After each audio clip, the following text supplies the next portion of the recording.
Bismillahirrahmanirrahim. Alhamdulillahi rabbil alamin. Wabihi nasta'in ala umuri dunia waddin. Wassalatu wassalamu ala ashrafil anbiya wal mursalin Sayyidina maulana Muhammadin wa ala alihi wa sahbihi ajma'in. Qala al-musannif rahimahullah wa nafa'ana bi'ulumihi fid dharaini amin.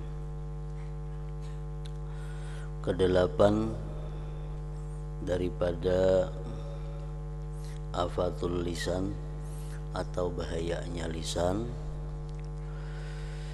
bahayanya mulut. Yang kedelapan adalah bergurau, menguluk-uluk dan mengijik orang lain.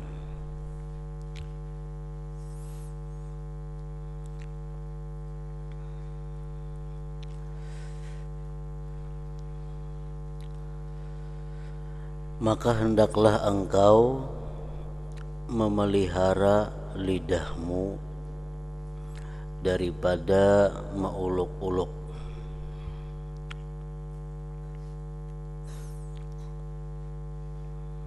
dan mengijik orang lain.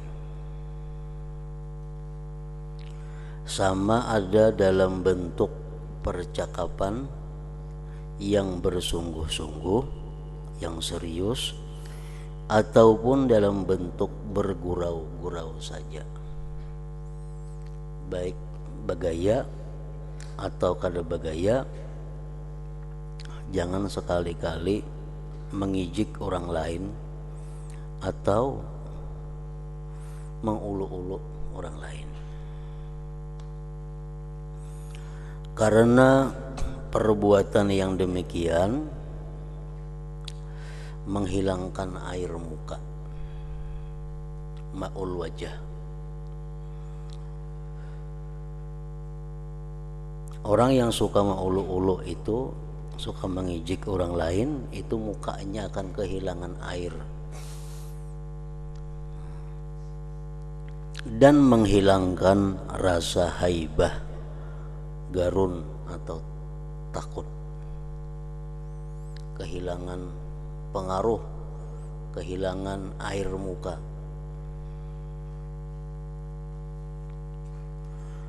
Dan terkadang membawa kepada rasa jauh hati dan menyakiti hati orang lain tentunya. Maka dari situlah bermulanya pertengkaran dan kemarahan yang akhirnya membawa kepada putusnya hubungan dan permusuhan di dalam hati. Artinya seringkali akibat bersenda gurau, akibat bagaya, menguluk-uluk orang, terjadilah pertengkaran, kemarahan, bermusuhan, akhirnya saling jauh menjauh atau belakang membelakangi. Maka janganlah engkau bergurau dengan seseorang, bahkan jikalau mereka coba mengusik engkau. Artinya orang membawai bagaya, orang menggayai kita,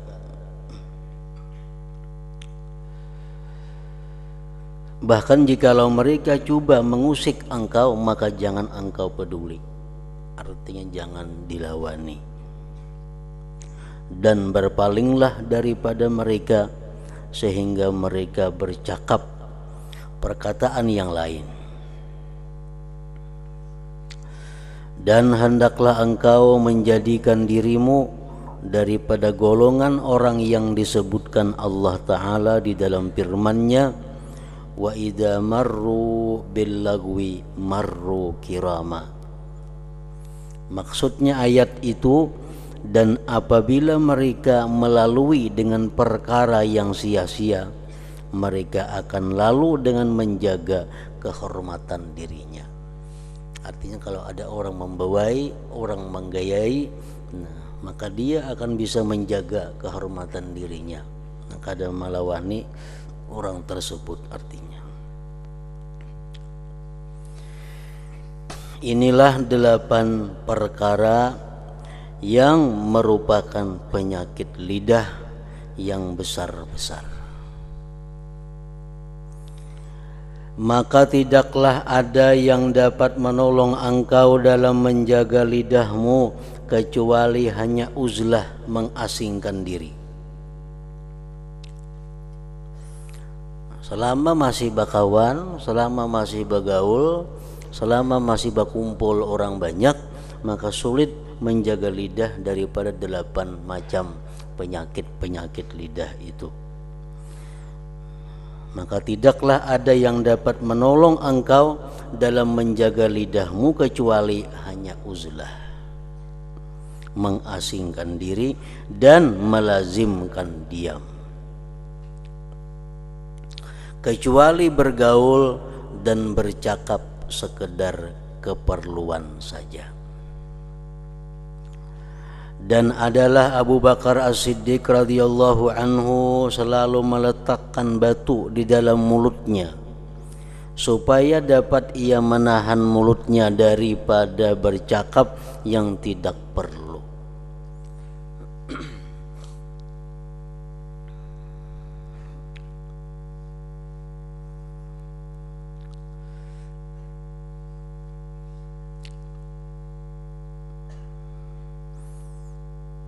Dalam minggu-minggu yang terdahulu dan di kitab lain pada ini,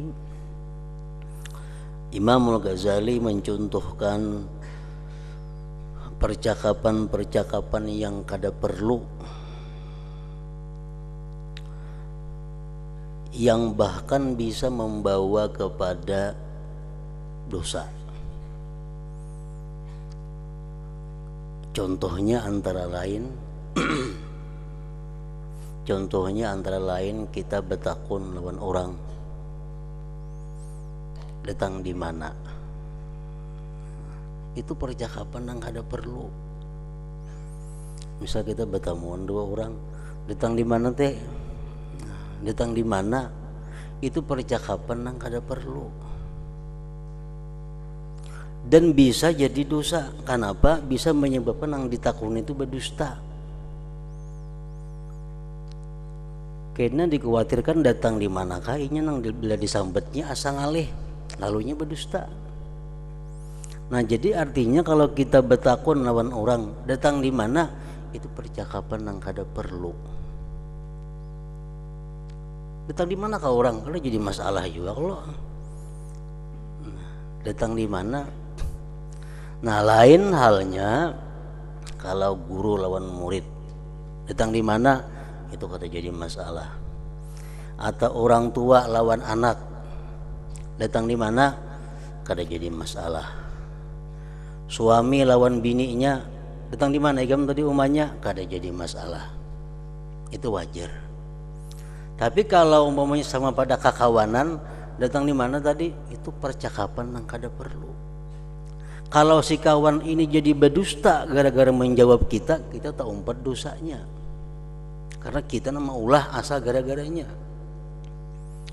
Atau umpamanya murid menakuni gurunya, datang di mana pian? Maginya kada perlu ditakuni, datang di mana ka guru, kada jadi masalah. Atau bini lawan laki, datang di mana pian? Datang di manakah? Itu perkataan yang kada perlu dan bisa membahayakan kita. Datang di mana? Antara lain lagi nang kada perlu, hendak ke mana? Bisa kita bertemuan kawan tengah jalan, hendak ke mana? Nah, itu percakapan yang kada perlu dan bisa membawa kepada dosa kalau inya ini menjawab dengan dusta. Hendak ke mana teh? Hendak ke mana ke orang tekannya? Nah, itu percakapan yang kada perlu.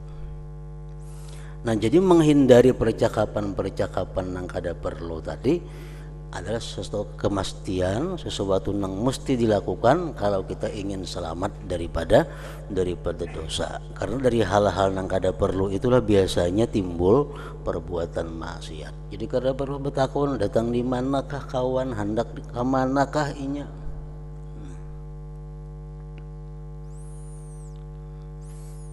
percakapan yang kada perlu lagi, percakapan yang kada perlu dan bisa membahayakan orang. Sudahkah makan? Sudahkah makan? Itu kada perlu ditakuni. Ada surung makanannya mengkada kada usah, jangan ditakuni sudahkah makan. Itu percakapan yang kada perlu, nang sia-sia.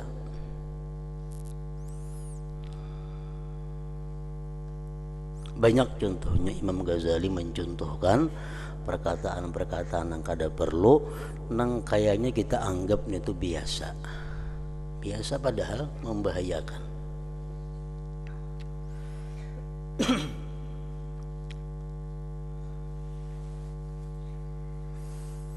Dicontohkan lagi dalam kitab itu, kita menakunakan lawan orang ke pasar misalnya, kita bertakun nukar napa teh, nah itu orang ada perlu ditakuni.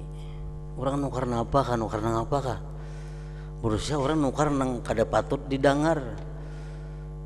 Berusia orang nukar nang dikisahkan supan, lalu yang jadi berdusta. Nah kita berdosa juta umpat gara-gara kita maulah ungkara nang kayak itu. Bila orang ke pasar tuh ada tuh yang ditukarnya napa kah? Kada usah bertakun nukar napa ke pasar teh, nah kada usah ditakunin itu percakapan yang kada perlu.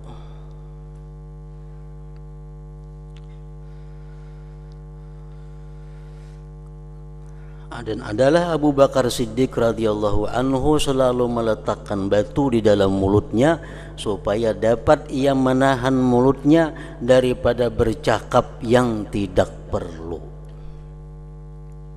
Dan beliau mengisyaratkan kepada lidahnya, beliau menunjuk kepada mulutnya, inilah yang banyak membawa aku ke jurang kebinasaan, maka aku mestilah berjaga-jaga daripadanya. Perkataan ulama mengatakan, lisanuka asaduka, lisanuka asaduka, in atlak tahu parasaka, wa in amsak tahu harasaka. Lisan engkau itu, mulut engkau itu adalah serigala engkau. Bila engkau lepas, dia bisa menerkam engkau. Bila dia tahan, dia akan bisa menjaga engkau. Orang bangunan anjing misalnya di muka rumah, termasuk binatang buas, amun diikat saja bisa menjaga na ampun rumah. Amun dilepas, amun rumah pun bisa dipatuknya, bisa diikutnya. Nah itulah mulut kita ini. Kalau kita kadang mengendalikan, bisa menyakiti kita, bisa membahayakan kita.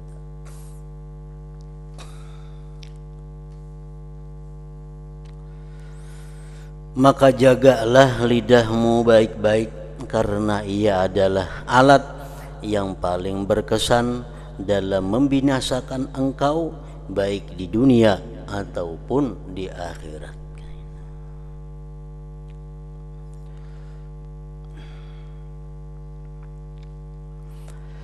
Yang keempat, menjaga perut, menjaga mata, menjaga telinga, menjaga mulut. Yang keempat, menjaga perut. Maka hendaklah engkau pelihara perutmu daripada memakan yang haram dan yang syubhat.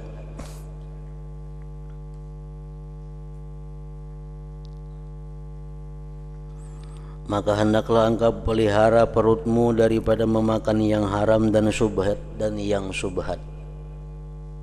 Baik yang syubhat itu barangnya atau yang haram itu barangnya.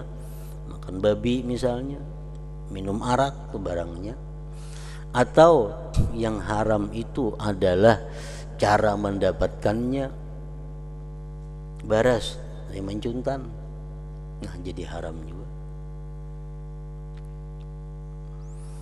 Dan yang syubhat itu wajib menjaga perut jangan sampai dimasuki oleh dua hal tadi.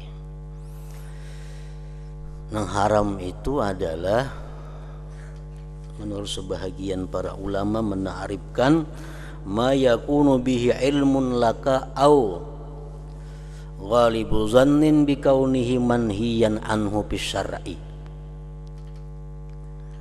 Satu keyakinan daripada engkau atau sangkaan yang kuat bahwa itu tertegah pada syara, nah itu haram. Contohnya yang pengetahuan yang keyakinan pada itu dilarang adalah misalnya orang dengan jelas kita melihat bahwa orang itu adalah menang judi. Kita melihatnya berjudi tadi, menangnya. Duitnya tuh orakannya nasi bungkus. Cuman nak makan jadinya. Jelas kita melihat ini menang judi. Karena si bungkus duit itu tukarakannya kita hendak diberiinya, nah kita wajib kada mau, wajib memelihara.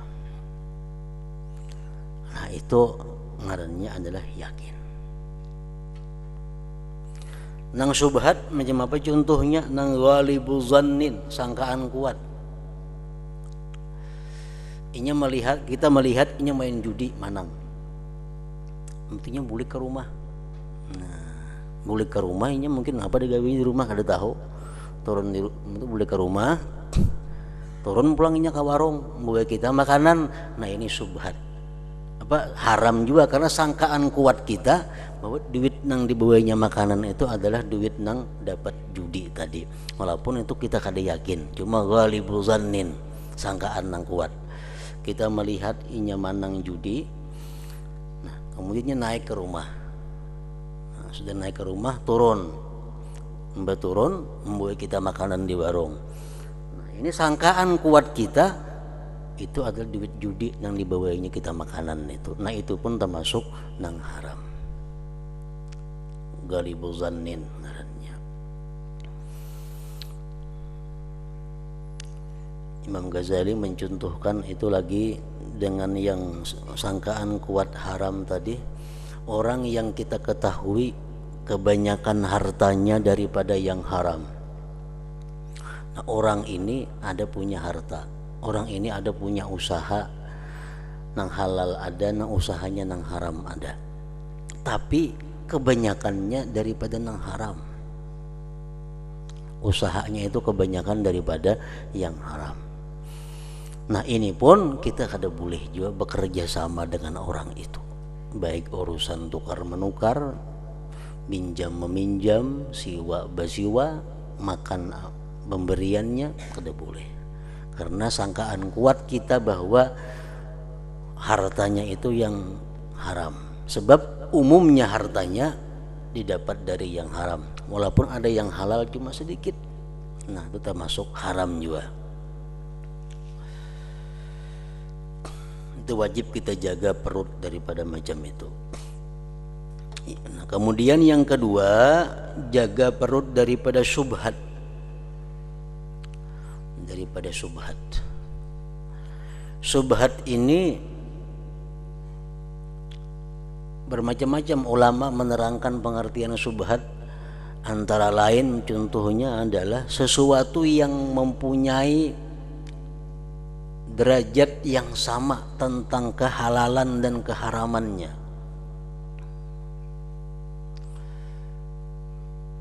Derajat yang sama.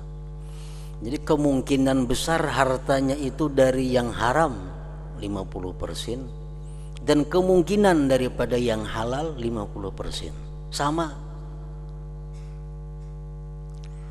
Matasawat pihil ammaratani ad-dallatani alal hilli wal hurmah bila tarjihin bainahuma. Subhan.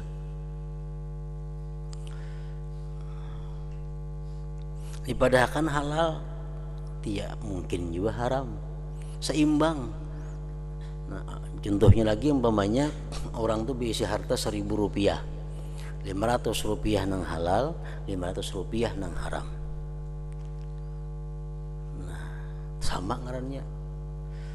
Lalu orang ini hendak memberi kita makan, kita kada tahu nang mana diunjuknya duitnya lawan kita. Itu syubhat ngarannya. Nah itu pun hendaknya jangan dimasukkan juga ke dalam perut. Sebagian ulama lagi ada yang mengartikan pengertian syubhat itu makhtalafa fihi ulama ay fi hillihi wa hurmatihi, sesuatu yang khilaf ulama mengenai halal dan haramnya, itu syubhat. Nah itu hendaknya mesti kita jauhi. Ulama sebagian mazhab mengatakan itu haram, bagian mazhab mengatakan itu halal. Nah bagi kita ini syubhat itu ngarannya. Nah itu pun hendaknya dijauhi. Di dalam kitab Marakil Ubudiyah disebutkan contohnya adalah kuda. Kuda itu menurut Imam Malik haram dimakan, menurut imam kita halal. Nah jadi kuda itu ada dua mazhab. Daging kuda menurut Imam Malik haram dimakan, menurut Imam Syafi'i boleh dimakan. Lalu ini terjadi perbedaan pendapat ulama mengenai kuda. Nah jadi kita supaya jangan termakan syubhat, jangan makan daging kuda. Kenapa? Karena menurut Imam Malik kada boleh, menurut Imam Syafi'i boleh. Nah menghindari seperti itu sesuatu yang mesti juga artinya.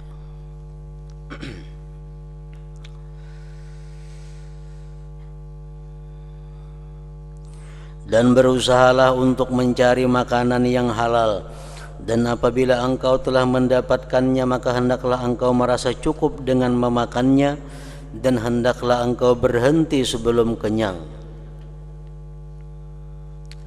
karena perut yang kenyang itu mengeraskan hati.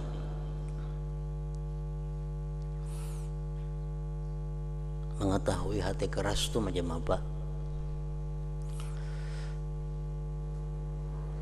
Antara lain tandanya hati yang keras itu kada sedih mengingat dosa. Itu tanda hati keras. Dulu aku pernah mencuri, dulu aku pernah berzina, dulu aku pernah minum arak, dulu pernah aku kada sembahyang. Ingat dosa-dosa tapi kada ada sedih. Nah ini alamat kaswatil qalbi, alamat keras hati ini orang.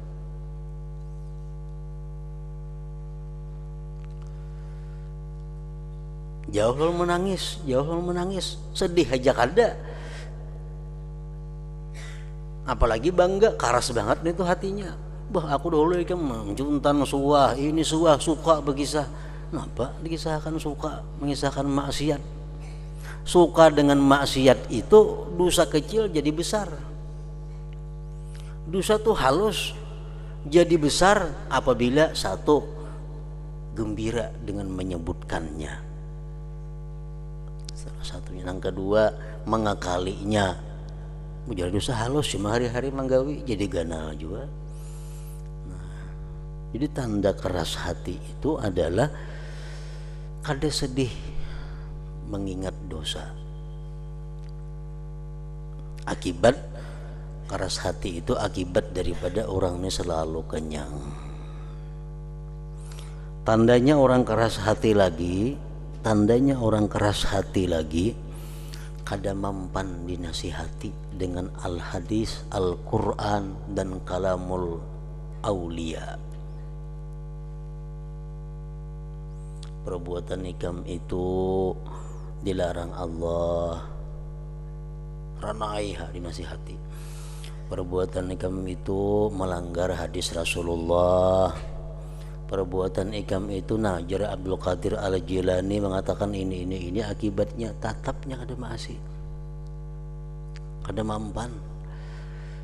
Apalagi nasihat nang lainnya, nasihat wali kada mampan, nasihat Rasulullah kada mampan, Al-Quran tatapnya kada mampan. Ini tanda keras hati.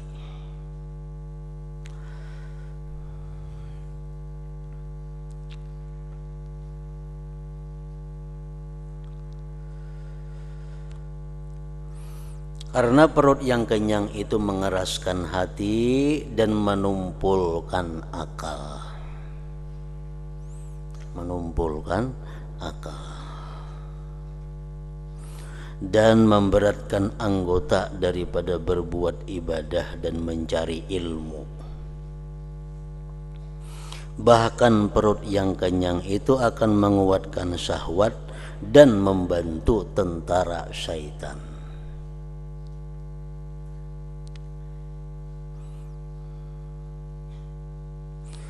Kenyang dengan yang halal adalah puncak segala kejahatan, maka betapa pula kenyang dengan yang haram. Apalagi kenyang lawan yang haram. Dalam keadaan tertentu, dalam keadaan darurat, kita boleh makan yang haram itu, tapi jangan sampai kenyang sekedar untuk menahan nyawa. Boleh. Misalnya kita berada di tempat nang kadada halal, kita berada di tempat nang kadada makanan halal. Kalau kita menjamini mati kita berada makanan yang halal. Ada makanan yang haram, itu boleh kita makan yang haram. Cuma batasnya apa? Sekedar kita jangan mati.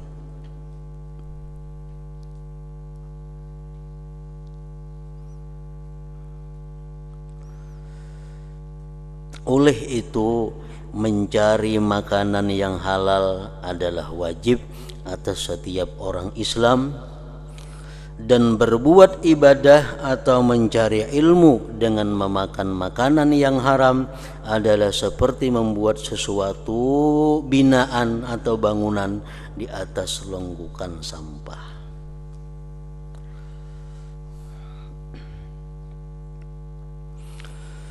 Apabila engkau merasa cukup dalam setahun dengan hanya memakai sehelai baju yang kasar, dan merasa cukup dalam sehari semalam dengan 2 potong roti daripada tepung yang kasar, dan engkau mampu meninggalkan kelezatan gulai, maka pasti makanan yang halal cukup bagimu. Artinya, sesuatu yang halal itu kada sulit didapat, kada sulit dicari kalau kita mau hidup dengan sederhana. Apalagi kita mau hidup dengan serba sedikit. Kada sulit mencari yang halal.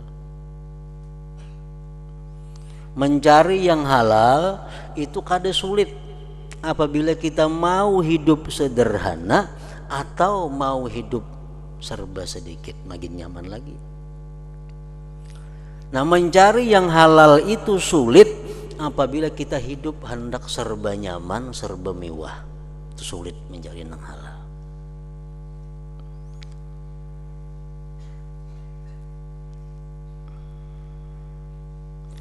Harta yang halal itu sebenarnya banyak, dan engkau tidak dituntut memeriksa sampai kepada perkara-perkara yang kecil. Bahkan memadaklah bagimu bahwa engkau menghindari apa-apa yang telah engkau kenal pasti bahwa harta itu adalah haram, atau engkau sangka bahwa ia adalah haram dengan bukti-bukti yang nyata dan yang telah sabit pada harta tersebut.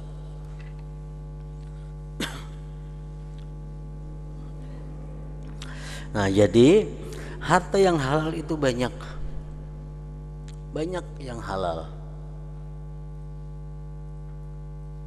dan kita kada dituntut untuk meneliti sehalus-halusnya, kada dituntut.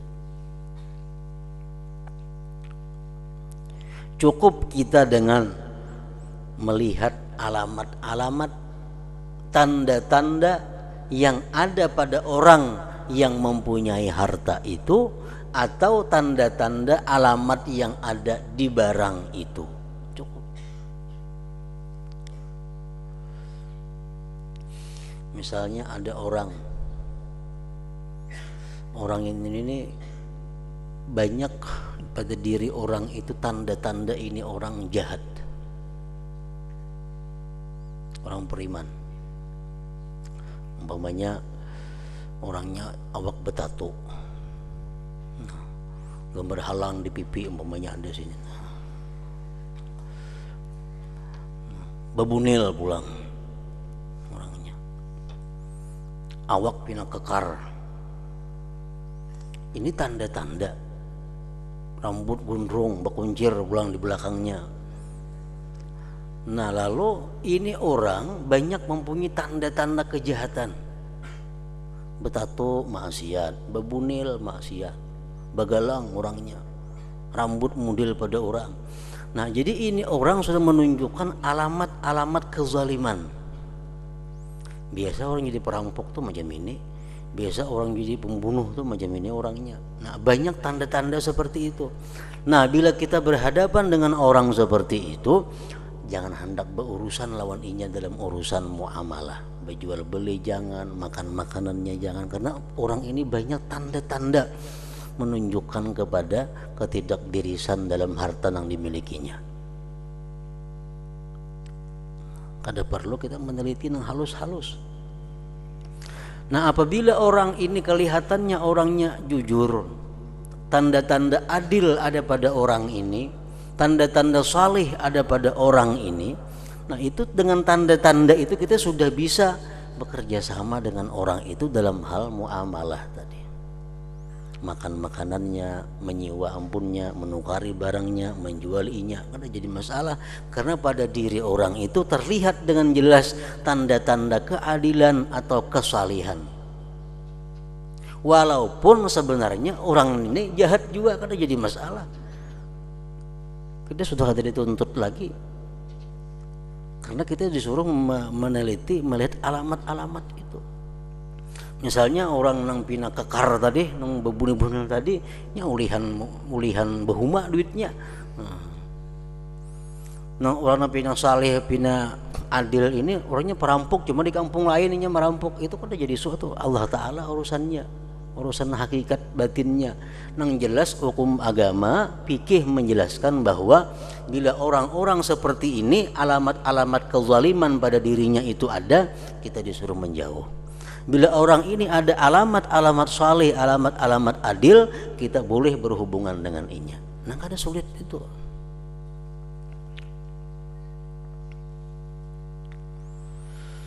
Adapun harta yang sudah nyata haram, maka hal ini sudah tidak perlu diterangkan lagi. Dan harta yang disangkakan haramnya dengan beberapa tanda, maka ialah seumpama harta raja-raja yang zalim dan pegawai-pegawainya. Nah, ini orang ini dikenal, orang ini jadi pegawai, pekerjaan lain setahu kita kadada, warisan kadada, abahnya orang miskin Jawa Bari. Nah, kita tahu jelas ini pegawai, gaji paling-paling sebulan 2 juta, anak 4. Nah, tapi orang ini luar biasa kayanya, bisi motor ada, duit pina banyak. Kita setahu kita orang ini gaji cuma 2 juta, belanja itu belanja ini. Nah, tanda-tanda kezaliman ada pada diri orang itu. Orang ini barangkali korupsi, karena gaji nang itu paling-paling berapa ada sebulan inya. Nah tanda-tanda itu menunjukkan bahwa kita kada boleh bekerja sama dengan orang itu.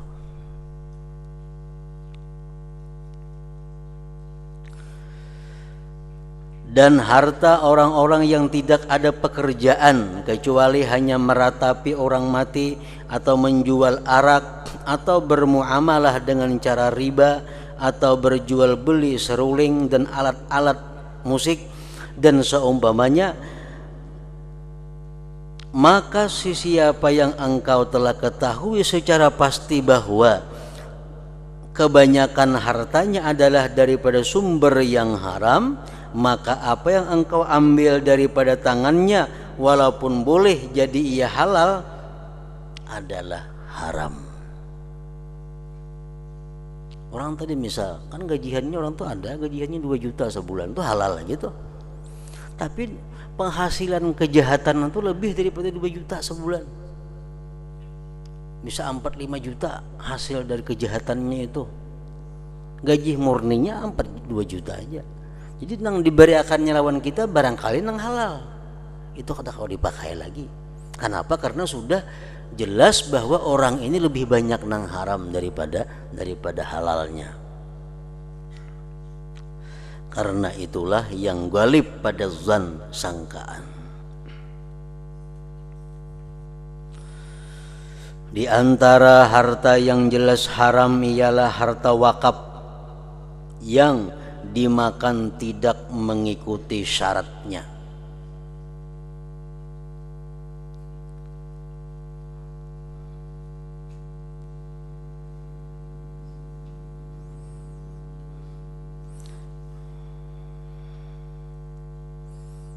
Seperti orang yang tidak bersungguh-sungguh mengaji, maka haram ia mengambil harta atau makanan yang diwakafkan khusus kepada penuntut yang ada di dalam sebuah madrasah.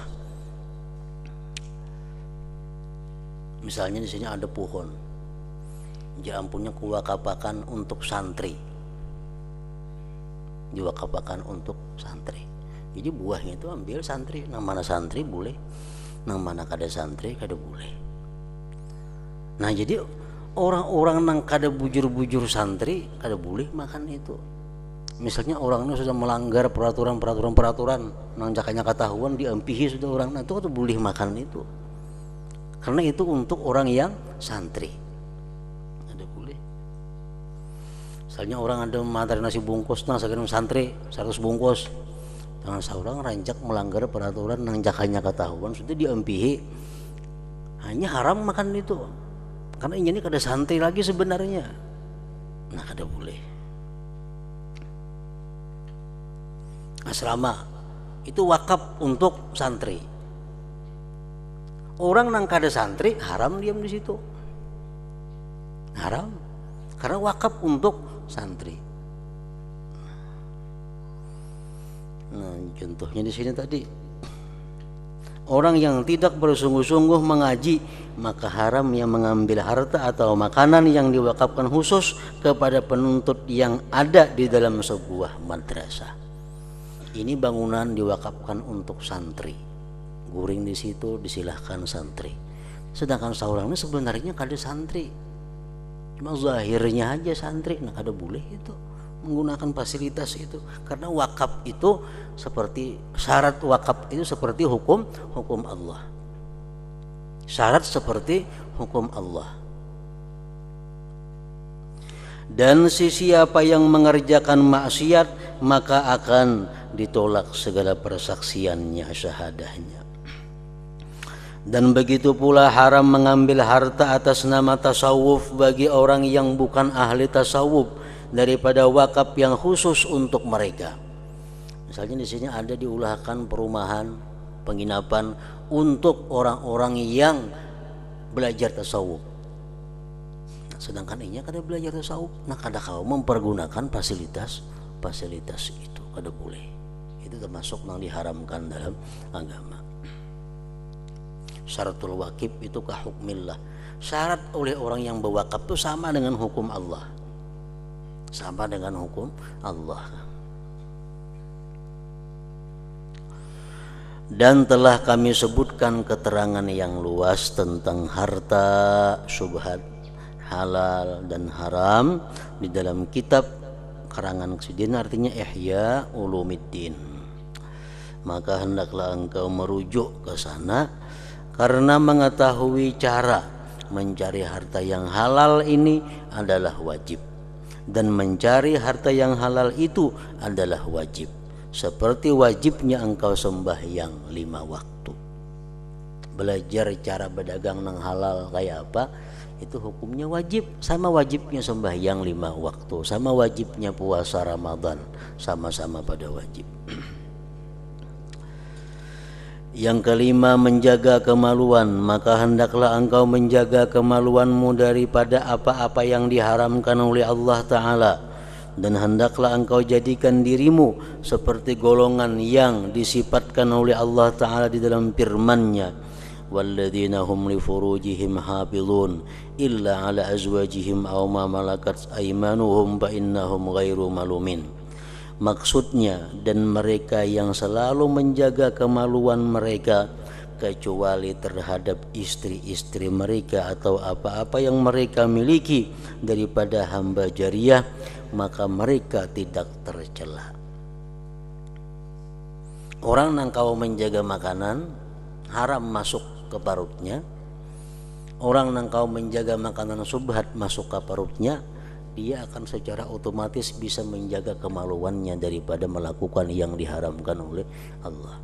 Nah, orang yang kada mampu menjaga perutnya daripada masuk haram subhat, dia akan sulit menjaga kemaluannya daripada yang diharamkan Allah.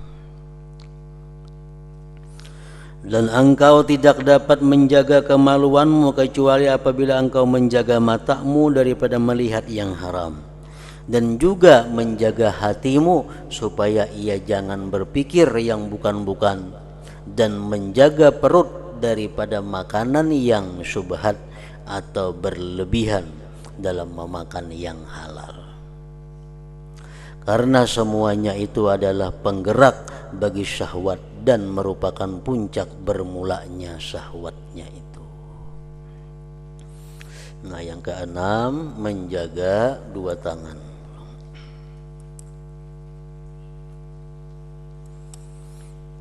Ya hadratin Nabi sallallahu alaihi wasallam, al-Fatihah.